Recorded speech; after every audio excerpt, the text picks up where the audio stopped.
Hi, Kennedy. How are you? Hi, Dave. How are you? Better than we deserve. What's up? Hey, so I was calling because I have a son. He's 4.5, and his dad and I are no longer together, but I'm in a great marriage now, and we are actually on baby step 2. We're working the steps. And my son's dad, he's not very good with money. You know, we built a house together. I wasn't on it, obviously, but we built a house together, and he picked out everything that was super expensive. He went and he bought a brand new Jeep when he had kind of a beater. He lives to, like, impress people, and he's not a bad dad. We're on good terms, but he's just really bad with money, and I'm trying to work with my son now on chores and saving money and making money, and I'm worried that his dad is going to show him habits like going out to eat all the time and buying every single thing, and it's just kind of going to reverse what I do here at home. Can you help with that?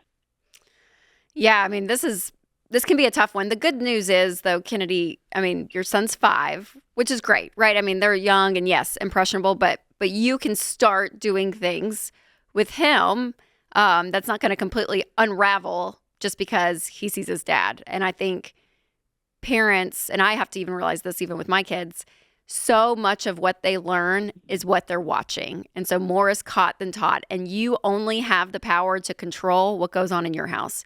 You don't have the power to control what's going to be going on in your husband's house. And so I think the older he gets, the more conversations you guys can have around money. But right now, where you're at, the fact that he's 5, I think instilling these small habits. And again, Kennedy, we have a 5-year-old at home.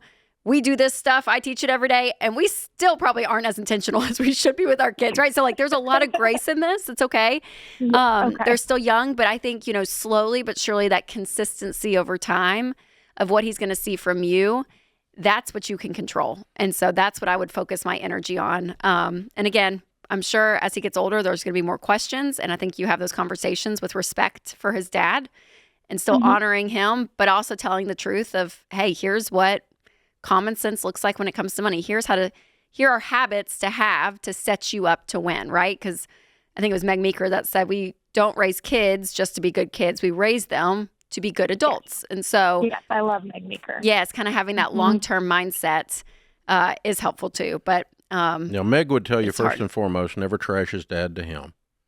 Absolutely under not. any circumstances. That's never, okay. ever going to happen. But then sometimes the way I can find my answer on some of these things is if I take it to an extreme, it tells me how to handle it. Let's take a different thing instead of money. Okay. Let's just make up something kind of weird or wild to see how we would handle that.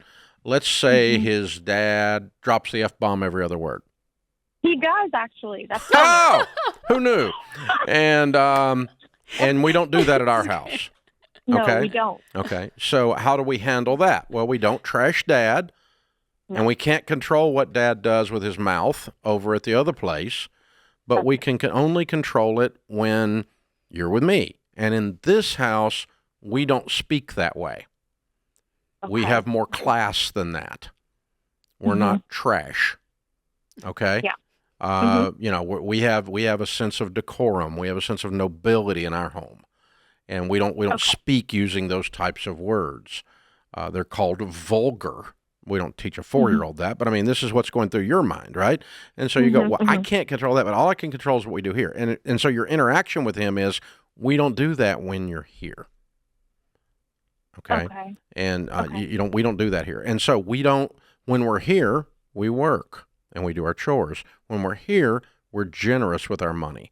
When we're here, we save our money. When we're here, we make wise purchase decisions with our money as coached by our mom. And then that's all you can do. Now, what will happen at the end of the story is this, okay? Common sense and love and proper truth does win out in these things, but it takes time. So when he's 26 and he did something stupid with money, he's going to know what stupid looks like because it was described to him by you. And so he's going to go, gosh, I really can't model my life after my dad. My mom's plot process works. I need to gravitate back to that. And I'm going to probably go to my mom. Yeah, and if I need help, if I need financial advice, I don't go to my dad who's broke. I'm going to go to my mom who taught me this stuff the whole time growing up. But that he'll go through the phase like all kids do, where first you know, somewhere around 14 years old, my mama's stupid gland kicks in, right?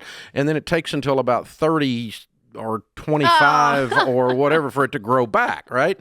And then suddenly at some point in their 20s or whatever, you're a genius again. And you're going to go through that regardless of whether you're together or whether you're apart. So, you know, that's going to happen here. It's not going to be a perfect path, and there's not anything you can do to protect him from bad money habits or vulgar mouths when they exist with your ex. Because the truth is, too, Kennedy, you know, you could have been in a marriage raising him and doing everything possible to teach him to be wise with money, and then at the end of the day, when they go off on their own, suddenly they're adults that have to make their own decisions too. And you know, we're getting even that second generation of Ramseyites, so that kids that grew up listening to Dave on the show. Make very sure you talk about what you and your current husband are doing to the 4-year-old in age-appropriate ways so they see the model.